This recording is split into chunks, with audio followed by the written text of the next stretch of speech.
Chers amis, comme vous le savez, le soir de Rosh Hashanah, nous ornons notre table de tout type de fruits et de légumes. Et on prend ces fruits et ces légumes et on récite des Yehiratzon particuliers. Il faut savoir que l'origine de cette coutume, elle date déjà de l'époque de la Gemara, Kritot Davav. Écrit dans la Gemara, Simana Milta Hi. Ça veut dire quoi? Ça veut dire que ces espèces de symboles-là, prendre une date et dire Yehiratzon She, c'est une symbolique. Et bien la Gemara, elle dit, cette symbolique-là, elle a un sens. Plus que ça, elle peut être déterminante. A priori, moi je me serais dit, c'est quoi ça? Nous qui avons l'esprit philosophique, c'est quoi ça? Tu prends de la pomme, tu la mets dans le miel, de la même façon que le miel est doux, de la même façon. Pour des gamins, d'accord, mais pour les adultes, imaginez une table de Gdoléador, les grands de la génération, et chacun il prend sa pomme, il la trempe dans le miel et il la mange. C'est pas un peu ridicule? C'est pas un petit peu enfantin? Réponse non.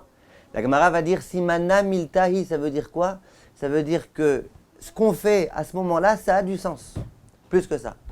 Le Shlach Kadosh dit, c'est rapporté dans les propos du Chafetz Chaim, que lorsqu'on va réciter à ce moment-là le Yehiratzon, s'il te plaît Hachem, fais en sorte qu'on ait une bonne année, s'il te plaît Hachem, fais en sorte que, eh bien il faut le réciter avec beaucoup de ferveur, avec beaucoup de conviction.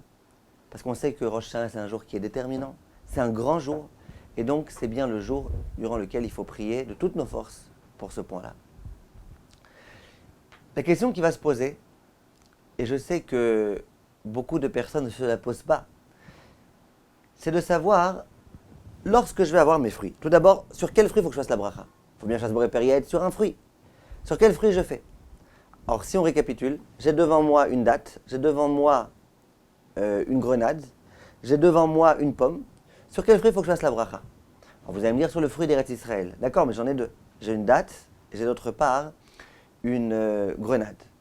Alors qu'est-ce que je fais? Alors, il y a écrit dans la halakha, on avait une fois fait tout un cours à ce sujet-là pour expliquer que dans l'ordre des brachot, la date, elle passe avant.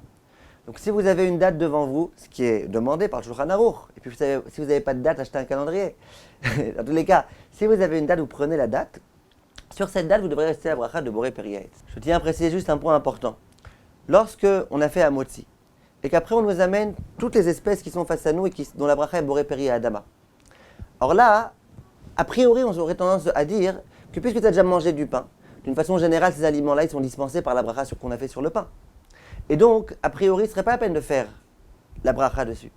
Simplement, il y en a qui veulent dire, mais qui t'a dit? Ça ne vient pas pour accompagner le pain. Tu ne manges pas ça avec du pain. Tu manges ça vraiment pour avoir un siman.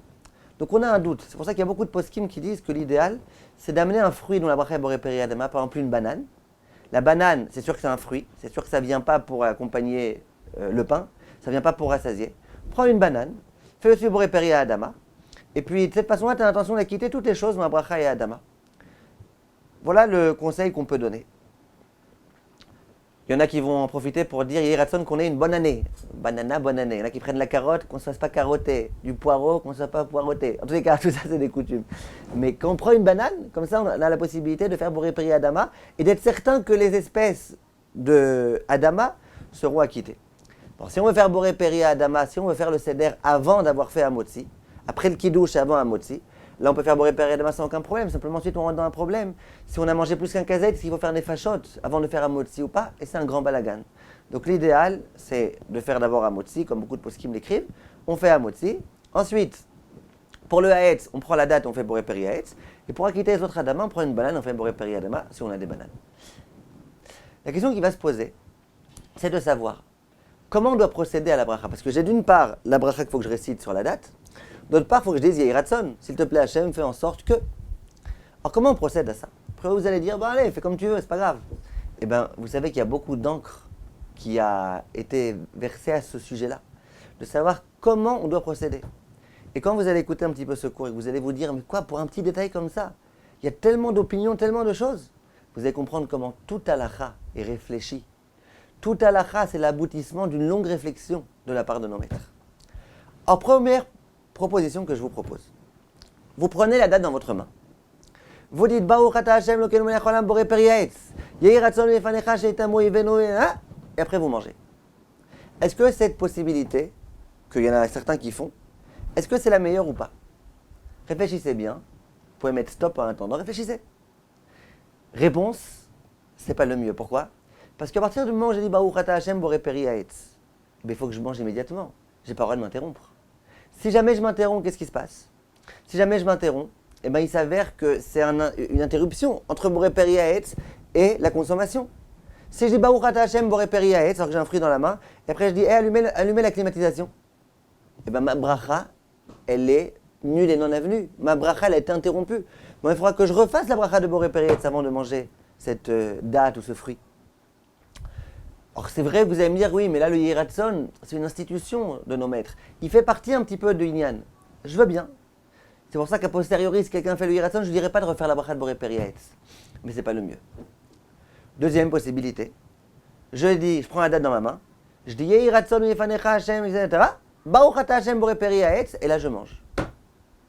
A priori, ça a l'air mieux. D'abord, j'ai dit le Yehi Ratzon. Après, je fais Boré Peri Haetz. Et immédiatement après le Boré Peri Haetz, je rentre le fruit dans la bouche. Quel serait le problème ici? Alors réfléchissez, vous qui avez l'esprit critique, chers amis, les Français, et dites-moi ce que vous en pensez. Pourquoi il y a ici un problème? Stop.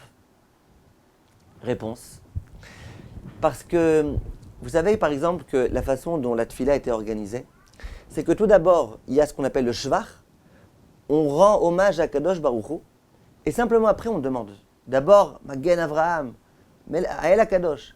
Et après, on demande à Hachem, s'il te plaît, donne-nous la chokma, s'il te plaît, donne-nous la santé, s'il te plaît, donne-nous la parnassa, s'il te plaît, s'il te plaît, s'il te plaît.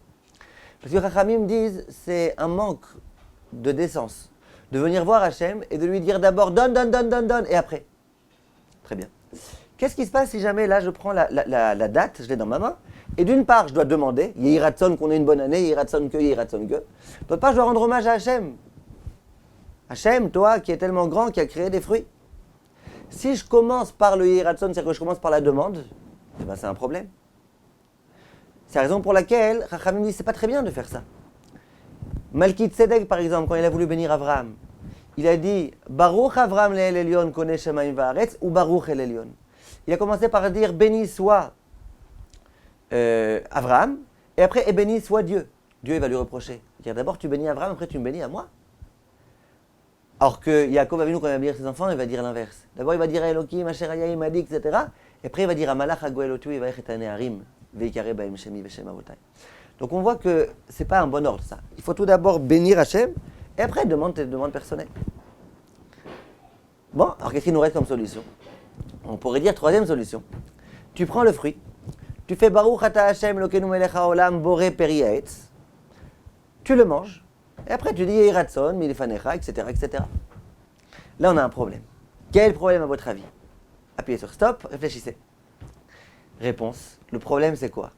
Le problème, c'est que, comme on a dit au tout début du cours, pourquoi tu prends un fruit et tu dis Yehi Ratzon? T'as qu'à ne pas prendre de fruit et dire Yehi Ratzon. C'est une tfila, ça serait amplement suffisant. Réponse non. On veut que la bracha, elle se rapporte à ce siman. On veut, comme on dit dans les yeshivot, qu'il y ait une chalote. Que la bracha, elle se rapporte, elle se repose, elle se rattache à quelque chose. Si j'ai un fruit, ma bracha, elle se rattache sur cette chose-là. Mais si j'ai pas de fruit, je sais pas que le fruit, je l'ai mangé, ça y est, Baruch Ata Hashem Boré Peri Haetz, j'ai mangé le fruit, Chazaku Baruch, maintenant Yehi Ratzon. Ben, c'est un problème. C'est la raison pour laquelle viennent Chachamim et disent que c'est un problème, il faut bien que ton Yehi Ratzon, il se rapporte à quelque chose. Donc, il nous reste la quatrième solution. C'est la solution qui a été proposée par le Mahamar Mordechai, par beaucoup de poskim. C'est dans ce sens que le Rav Ovadia Yosef va aller. Et c'est le mieux. Vous prenez le fruit dans la main. Vous dites Baruch Ata Hashem Boré Peri Haetz et vous le mangez. Pour l'instant, il n'y a pas de problème. Vous avez commencé par la bracha à Hashem. Vous ne faites pas d'interruption entre la bracha et le fait de consommer. Simplement, consommez pas tout le fruit. Consommez qu'une partie du fruit. Vous gardez l'autre partie du fruit dans la main. Et vous dites Yehi Ratzon. Le Yehi Ratzon, à quoi il se rattache? Au fruit que vous avez dans la main. Et après avoir dit Yehi Ratzon, vous mangez l'autre partie du fruit. Et comme ça, vous êtes acquitté d'après tout le monde. Voilà. Yehi Ratzon, Bezrat Hashem, mes chers amis, qu'on ait tous, tout le peuple juif, une très très bonne année, Shana Tova Mvorechet, Tiskou Eshaim Rabot, Neimot Vetovot, et merci de votre attention.